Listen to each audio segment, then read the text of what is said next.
من الدار البيضاء بزغ نجم نور الدين نيبت ليصبح أسطورة في ملاعب كرة القدم.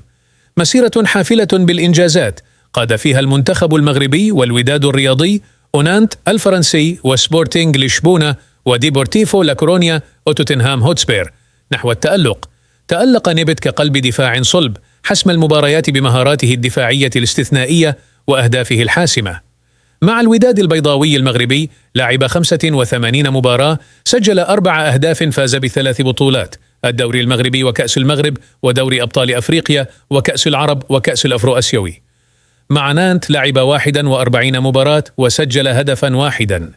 مع سبورتينغ لشبونة لعب 68 مباراة وسجل 6 أهداف وفاز بلقب كأس البرتغال وكأس السوبر البرتغالي. مع ديبورتيفو لاكورونيا لعب 285 مباراة وسجل 16 هدفا. حقق نيبت لقب الدوري الإسباني مرة وكأس الملك مرة والسوبر مرتين، وقاد الفريق إلى نصف نهائي دوري أبطال أوروبا لأول مرة في تاريخه.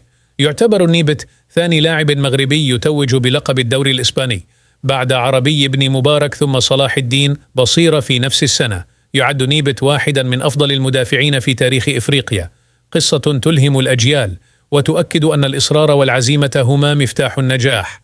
نور الدين نيبت رمز لكرة القدم المغربية واسم لامع في تاريخ اللعبة.